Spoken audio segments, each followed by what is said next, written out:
You guys hear about what went down in Greece, not the legalization of gay marriage. We covered that. I mean, what happened after that? In Aristotle Square, just a couple days ago, a mob of people attacked a trans couple, cursed at them, spat at them, threw bottles. You know, that sort of thing. I imagine that the reactionaries in Greece are, steaming real hard right now on account of being homosexual, being legalized just recently. Greece's Thessaloniki International Documentary Festival reacting with shock to an incident Saturday night in which two LGBTQ people, very specific, were attacked by a huge crowd in a square outside one of the festival's main screening venues. A crowd of youths numbering between 150 to 300 began shouting abuse at two 21-year-old self-identified non-binary people, then hurled bottles at them and chased the pair into a nearby restaurant.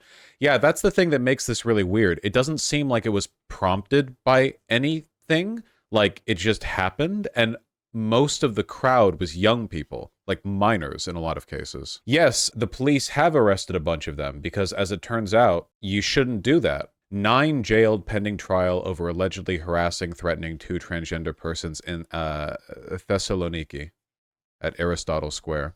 9 were remanded after appearing before a prosecutor Sunday. 12 other people, all minors.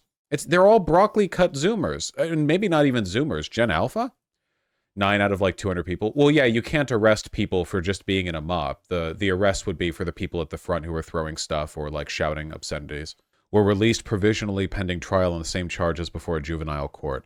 The charges include abuse with bigoted intent. 2 of the adults who allegedly threw bottles at the transgender persons were also charged with assault. Damn, they're going after him. The woke police, you know? Police said the accused individuals began taunting, cursing 2 trans persons who decided to enter a restaurant to escape the crowd. Some of the alleged harassers unsuccessfully attempted to enter the restaurant. Police arrived. Wait, unsuccessfully attempted to enter the restaurant. Does that mean that the restaurant staff, like, barred the door or something? How do you unsuccessfully attempt to enter a restaurant? How does that happen?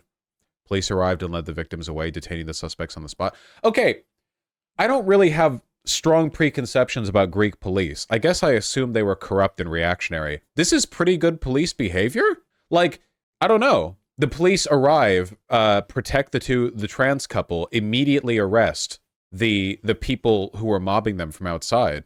You know, I don't know. No yellow paint on the door handle. Yeah, the Zoomers were walking around in circles in front of the restaurant. The incident drew widespread condemnation from politicians. Okay, this is going to sound kind of dumb, I guess. I think that overall the signs here are hopeful.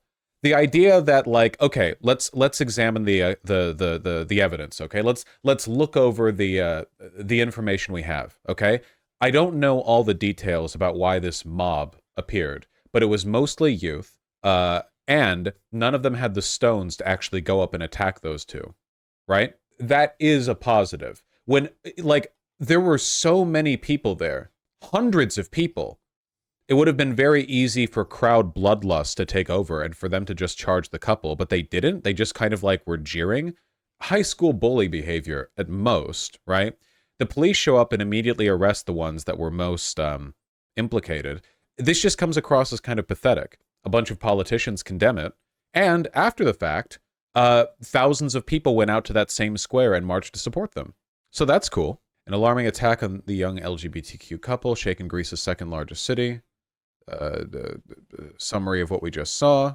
Police detained 25 suspects initially. Of those arrested, 11 were minors, 10 were adults, with 12 being foreign nationals. I'm willing to participate in a little bit of European ethnocentrist racism. Nationals from where? The Thessaloniki Police Directorate's Department for Combating Racist Violence is now handling the case. American police departments don't have a sub-department for combating racist violence. What's up? Thessaloniki, sorry, this is hard to pronounce quickly. Thessaloniki Mayor Stelios Angeloudis Laudis denounced the attack in a post on Facebook, writing, "We condemn in the most unequivocal and categorical way the vulgar homophobic attack." I've heard this described as a homophobic attack and as a transphobic attack because they were non-binary, which is being trans. But if you don't believe in trans people, it would have been gay. Look, did you see that haircut? They look gay, whatever, okay? Being transphobic and being homophobic, big overlap, whatever. Being non-binary by default makes you gay. Or perhaps the mob of broccoli-cut 15-year-old brown shirts were like trans inclusionary, but homophobic. So it's like, oh, we don't care about the non-binary thing, but like get away from each other. Whatever. Acceptance, sign of culture, democracy, and the colorful, inclusive Thessaloniki, respect for diversity, no room for racist behaviors. Nice. And following that, and condemnation from the festival at the square, LGBTQ activists and women's groups led a peaceful march in Aristoteles Square to condemn homophobia and transphobia. Thousands filled the square, waving flags and chanting slogans of inclusion. I think that's quite nice, personally.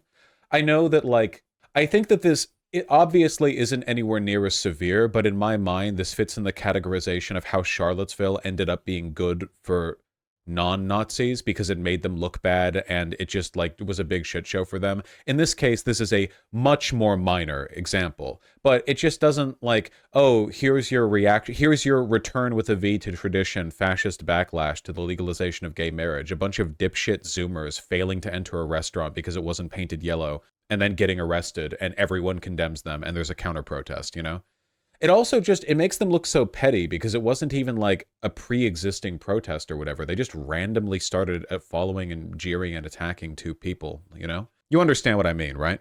The Thessaloniki Documentary Festival has included tribute LGBTQ cinema in this year's lineup titled Citizen Queer. Ever since Greece banned their Nazi party, their government seems to be moving in a better direction. You would think that a positive indicator, to be sure. Well, that's nice. Big old trans flag there. Big flag. What flag is this? This is the woke flag, you say? At least 2 seaside restaurants were vandalized during the largely peaceful protests. Wait, what? Just incidentally? The crowd passed through? All right, well, yeah, whatever. At least the framing was better. If you get a bunch of people together, property damage is to some extent a kind of inevitable consequence because you have a bunch of people together, just big crowds of people moving through. Yeah, literally, any big crowd or event. I can't imagine what the streets of major Chinese cities look like after the Lunar New Year. I mean, God, can you imagine the cleanup? The business owners are probably putting steel corrugated siding in front of their windows beforehand. I don't know, Vaush. I think the one thing you can say in favor of authoritarian governments is that people don't casually litter. In China? Have you seen pictures of China? It's not helping. Singapore, maybe, but that's because in Singapore, they castrate you if you ever, spit gum onto the sidewalk. That's a kind of a regional thing. If you want an example of a relatively non-authoritarian government that has less of a problem with, public waste than we do, that would be Japan. And it's not because Japan is super strict with its laws, though it is. It's also because they have a greater sense of civic participation, being a good citizen. They're less individualistic than America. I think that we could benefit from that a lot. Americans don't give a fuck about anything going on in their community. They will litter, on the street they live on, We teach every American to be a little island. Your house is your little island, and anything outside of that, fuck it. Who cares, Are you doing your part? Well, I don't litter. Isn't it a stereotype that Chinese tourists are horribly rude, litter constantly? Yes, and to an extent, there is an element of truth to that, from what I understand. Though, in fairness, Chinese tourists are rude and they litter a lot. American tourists have single-handedly ruined several countries. American-backed tourism, we aren't just a stereotype for being bad. There are socioeconomically devastating consequences of our, look at Hawaii, for Christ's sake, So it's, yeah, people give Chinese tourists a lot of shit, but, we're already in the toilet. Anyway, I think that at least in our own communities, we could stand to be a bit better. If you want to go over to China and litter there, then whatever. That's geopolitical conflict. Actually, you're fighting that battle for America, for Nancy Pelosi, for Trump. Now the worst part is the sex pats. Yeah, that's not good. Same moment, slightly longer vid in the aftermath. The cops protecting the restaurant. From what I see here, it seems like the cops did the right thing. Again, pardon me for my reactionary tendencies here, but they broke up a protest and kept people from getting hurt. That's good. It would not have been better for gay people if there had been a big fight here, I think that altogether this is kind of an uplifting story, personally. It seems like the overwhelming amount of support, it's always messy, but it seems like the support is leaning towards, the right side of things. So in addition to teenagers throwing firecrackers at you, you get policemen throwing firecrackers. Cool. Hey, look, I would rather the police in America throw firecrackers than the shit that police in America do right now. That would be a significant step up from the current, the modus operandi for police handling crowds or anything like that. It'd be a pretty big improvement, I'd say. I'd rather they beat people up at this. But yeah, anything better than the, the official police department wood chipper that is usually employed during any kind of civil unrest.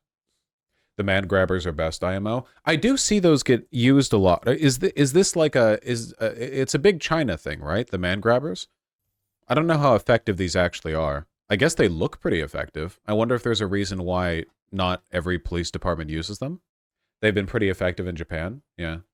Probably not good for crowd control. I think they're like the best for crowd control, right? They're effective in countries with gun control. Yeah, I guess the concern would be that like big stick with a curve at the end gets defeated by Glock, literally a dog controlling tool. Look, again, in situations where the police have to apprehend someone, this is objectively superior to the current police tactic of shooting them. American police are pussies, dude. They will do anything on earth to avoid actually risking their safety. And in fairness, I would also like to preserve my safety. I don't think that morally justifies gunning down someone in like a wheelchair or whatever because you don't want to wrestle them. Maybe this is like a healthy medium, some kind of middle point we could defer to. Wouldn't it be better to have the first wave of police be entirely unarmed than have the second wave have tasers and third wave with guns? Yeah, the goal of resolving any situation should be to deploy a kind of like escalating Grand Theft Auto-esque, onslaught of increasingly better armed cops until eventually you're sending the helicopters then the tanks or whatever. Ah, you've handled police response level 1. Well, let's see how you do with police response level 2. Then incorporate a taser in the big stick. Huh. That would be doable, right? Isn't that basically what Britain does? I don't know.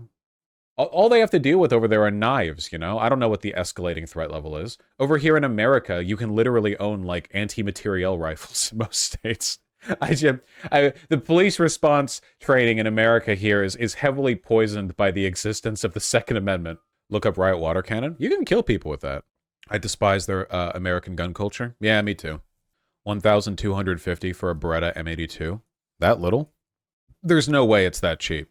Beretta M82 cost a little over $9,000. There you go. So guys, for a rifle that is so destructive that it can be used to destroy vehicles, just a little over $9,000. For the cost of 1/4 of a modern car, you can get a weapon that can like destroy a vehicle from a mile away.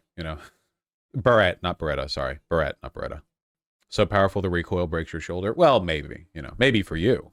I shot a 50 cal Beretta at 11 years older, fucking Florida, and it dislocated my shoulder. Who let you fire a 50 cal when you were 11? Come on, that's just irresponsible. You have to be a strong adult to reliably use those, Wait, I'm genuinely confused. I thought you were one of those lefties who likes guns. In the environment that we live in today, in America specifically, where there are 500 guns per person and every right-winger owns like 50 of them, I support gun ownership for people who aren't right-wingers. Like, I guess they already have the guns. If you're a leftist or a liberal in this environment, I don't know, maybe it should be a bit more evenly distributed, okay? I support redistributing the wealth and the guns. But in the abstract, like if we weren't burdened with this history and the Second Amendment, yeah, gun culture in America is psychotic. Gun culture in America, by the way, isn't just owning guns. It's like a bunch of people who live out in the rural outback who own 50 AR-15 variants and think that one day they're going to use it to enact a race war, and they think of their guns as a replacement for their cock. Like, there's a lot of weird gun culture shit, Here, this is how you're a man.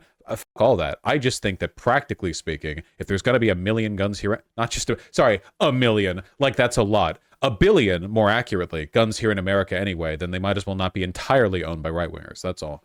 But yeah, gun culture is cringe.